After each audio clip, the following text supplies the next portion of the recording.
Welcome back once again. This is your buddy, Mr. Research. I find it amazing, this clubhouse experience. It's a good psychology test for black people. You know, I've been on the block since I was 13 years old. I've been off the porch, grew up a latchkey kid, barely saw my parents. And I've been out here on the streets dealing with a lot of different personalities. But what's amazing is the internet conversations amongst black folks. Now, from a psychology point of view, you instantly find that black people are very controlling over these discussions. They don't want to learn from other people. They want to try to force people to agree with them, whether that's through constantly talking on the mic every 3 minutes, trying to derail other new information, or just flat out insults. And one of the most fascinating things you'll find is these new 1990s self-destruction bastards, crack babies, they don't like black pride. They are not proud of being black. It is fascinating. They hate being polite. They just want war. And here's the funny thing. You give them war back, you shoot at them, and instantly their friends jump to protect them. It's strange, which is a group think, echo chamber type of mentality from a psychology point of view.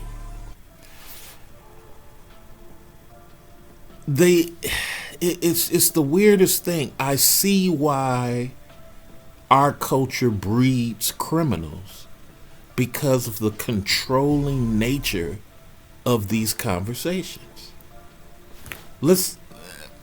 Before I dig into today's topic, let me just give you this breakdown. First of all, let's discuss criminal behavior. Criminals can look like anybody, right?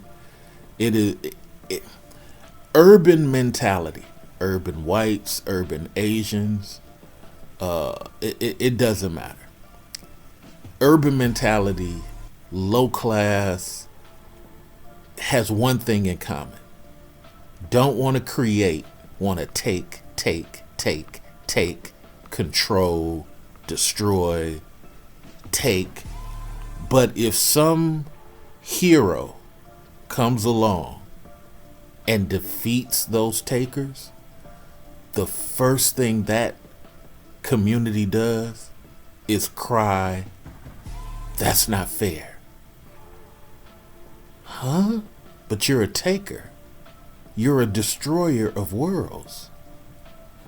So let's use Asians, for example, who take, commit crimes, whatever.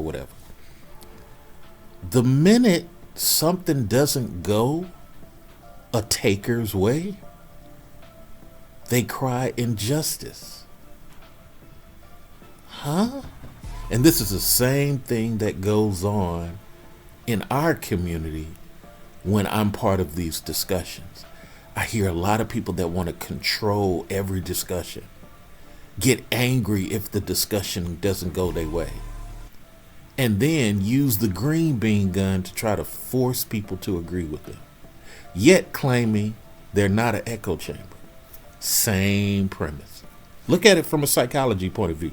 People who love psychology, you'll love how some of this stuff goes. Now, what happens many a times is some of the women, the impolite, anti-male women is what I call them, they control these communities because some of these dudes, they will see that a woman's anti-male. They will hear her be anti-male and they'll protect it. Some of these dudes, they'll see she's anti-black. And let me get to the women. Some of the women will see a woman wanting to create chaos, but will not police that woman. Some of them do, but not really many, because they want the chaos too. The women control the community because Most black men want to be controlled by women.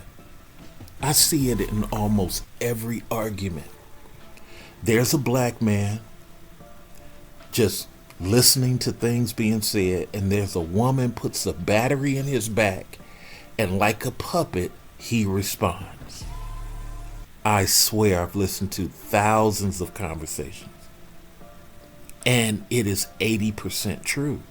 There's a 20% that doesn't happen, but there's an 80% that's amazing to watch.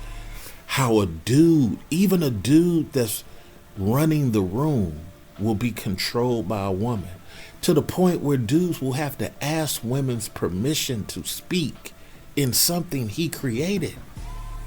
But guess what? From a psychology point of view, that is the black community.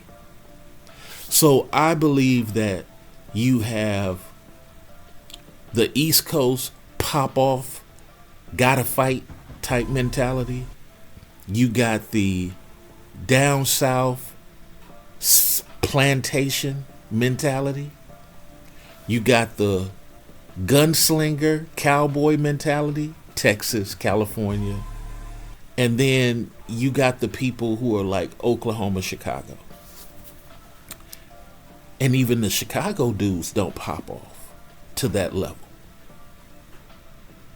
So when I hear most of these conversations, it comes down to, oh, that person's from New York, New Jersey, Washington, D.C. Oh, that person's clearly from the South. And the South, plantation part of the South, dominates majority of the self-destruction 1990 blacks. Virtually everybody believes that it's about taking, controlling, being disrespectful. All that's plantation stuff. And like I said, it's not all. It's not all, but it's fascinating to watch. How black men, girl, talk your shit. I want to hear from the women. Oh my God. I didn't realize it was this bad.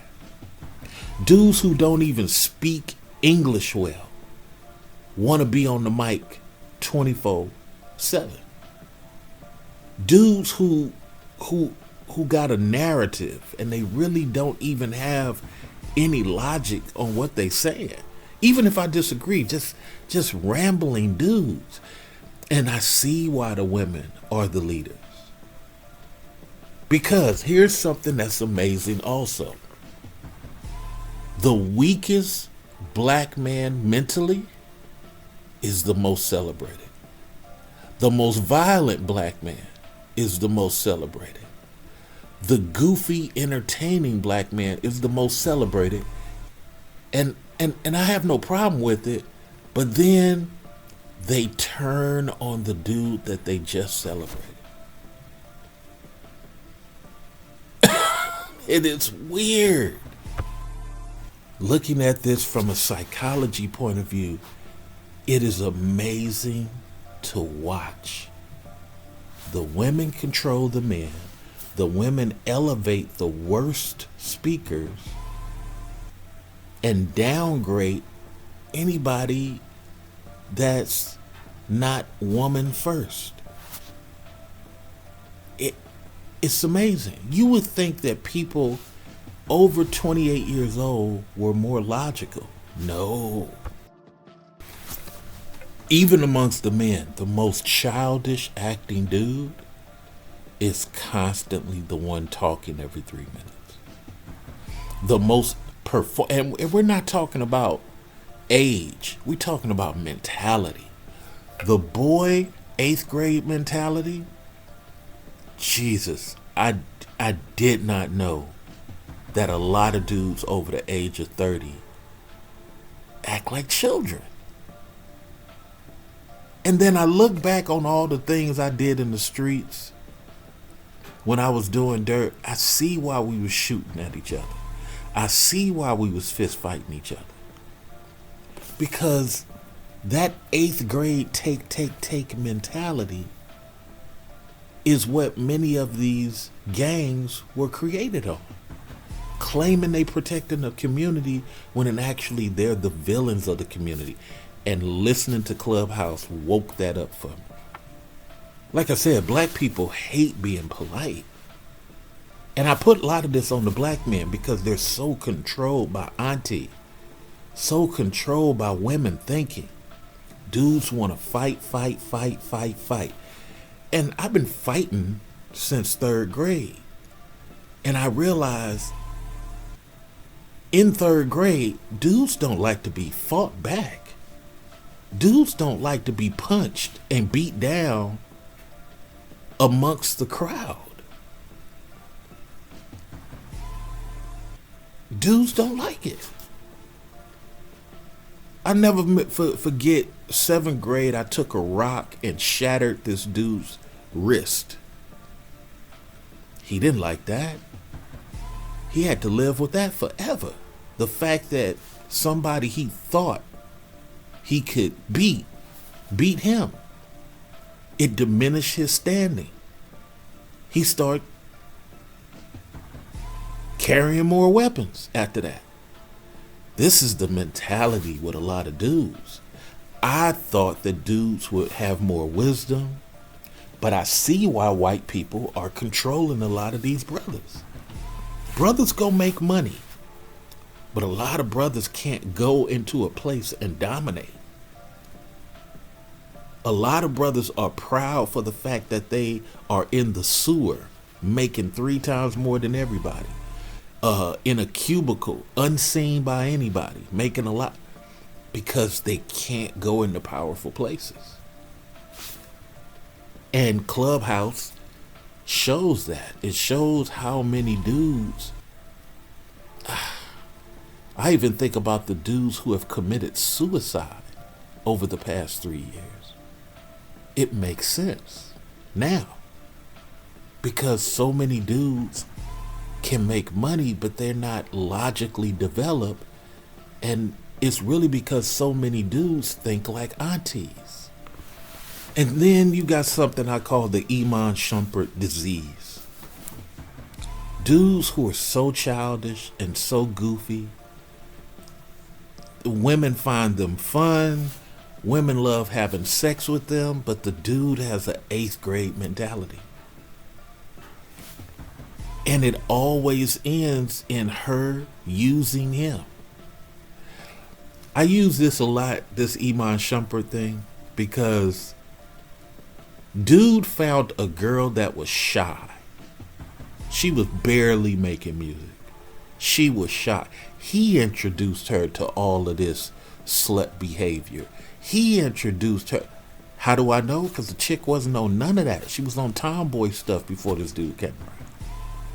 He's the one that introduced her to threesomes, and then slowly but surely she started hanging out with drag queens. She wasn't doing none of that. Dude introduced her to all of that. And when you look at Clubhouse, the black men refuse to acknowledge how much they have created the I'm in love with a stripper community. The Nicki Minaj community. You got to remember, Little Kim had to be forced by Notorious B.I.G. to do sexual shit. Scrubs was written by a guy. The amount of things that guys in this community do to create the woman they hate is fascinating. And you can hear it in these Clubhouse discussions. You love me? You love me? Yes. You love me? Yes. You love me? Yes. You love me? Yes. You love me? Yes, I love you. You love me? Yes. You love me? Yes. You love me? Yes. You love me? Yes. You love me? Yes. Only you. Jesus. Then these are the same dudes crying and mad for the girl they created, for the daughter they created, for the girlfriend they created. The same dudes now, 3 months, 3 years later, are in tears, and now they're the biggest angry person against women. Hold on. You're the same dude that was Panda Bear, making that situation happen. It's amazing. You didn't know black people were this plantation damaged. Not all black people, just the plantation behavior ones. The black pride people are okay. The boulets are okay. The upper class blacks are okay. The middle class blacks are here and there. But this lower class mentality, even people who are rich, who have lower class mentalities, didn't know it was this bad. I even say it in the book that I'm writing. Plantation black men are the number one appeasers. Plantation black men, you can hear it in what they say. They appease women. I want to hear what the woman thinks. I want the woman to tell me what to do. It is amazing hearing these discussions. And it's not, hey, it's Clubhouse. No.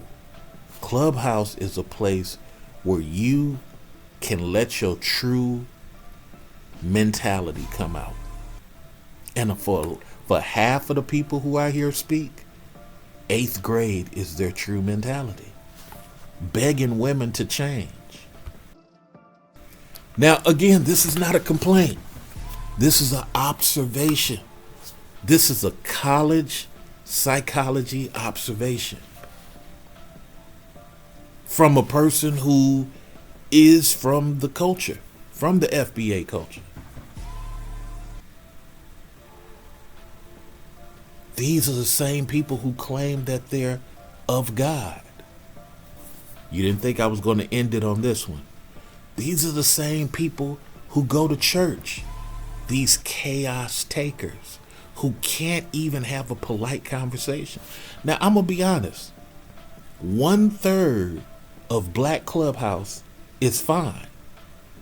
General conversations, but boy, you introduce Pink Ticket, they act like they got blue eyes. What, you don't group think with us? Follow the house means nothing. You get nothing extra from following the house. To be honest, most people have had their house clipped and had to start it over. Follow the house means nothing. But you should see how territorial people get if you're not part of the group think. They try to make it like it's about discussions, but it's not about discussions. It's about agree with us. 28 green beans claiming that they're moderating the discussion. If you don't like it, but no, it has nothing to do with don't like. It's amazing to watch black people conduct themselves worse than the white supremacy they talk about. And these are supposed to be religious people. Not even to mention the Allah people.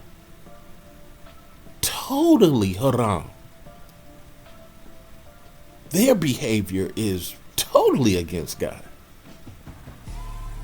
Same as the Christians, same as the Catholics. So this is why I'm doing this series on Black Clubhouse.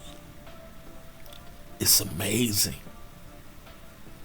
And my last point before we get into today's topic, I know this is pretty long, but I've been in these spaces because it's so interesting from a college psychology point of view. Here's my last point. Anybody who doesn't fit the hood norm, like at my core, I'm hood. You know, like I said, I've been out there for a long time doing dirt. But I stopped because the whole point of doing what you do is so you can do better. But some people just continue to do wrong. And here's what I found fascinating. The women and men who are more polite or more logical, nobody wants to hear from them in those discussions. They say, well, it's just Clubhouse, which is translation for we're just here to have plantation fun.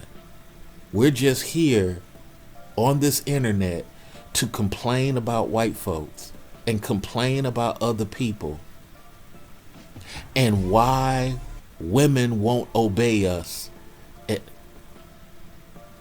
For 2.5 years, that's all I've heard. 60+% of people are having those discussions. Now, again, 1/3 of people are having great adult discussions, but the majority are not. And the people who are logical, they're muted on stage unless they're a woman.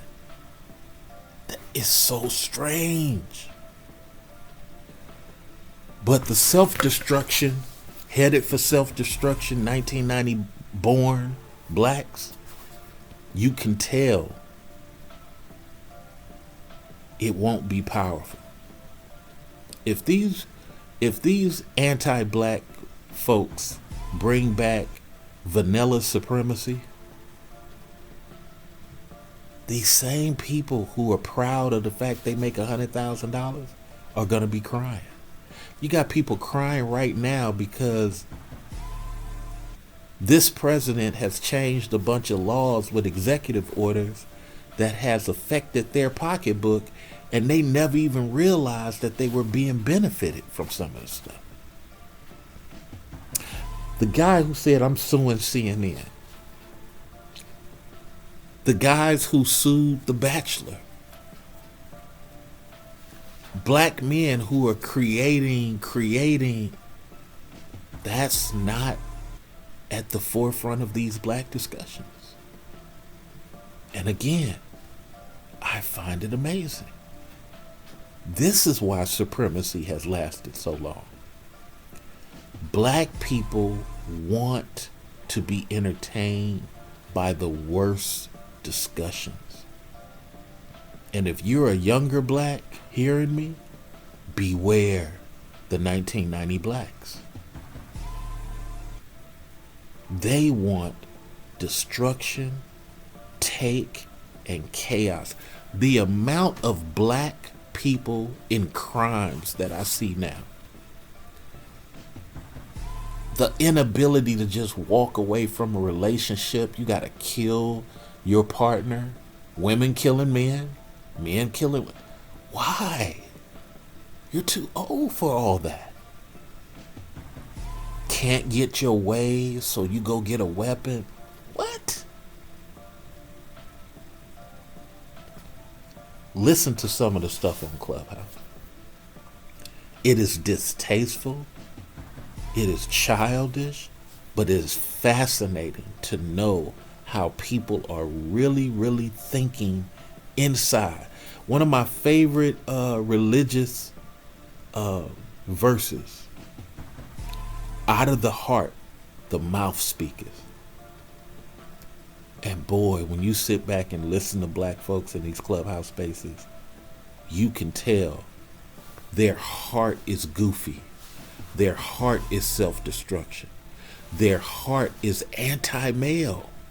Their heart is I can't wait to shame women. Oh my God. It is the poison upon poison. And this is all going to be in my book. Plantation people versus the Black Pride people. Now let's dig into today's topic.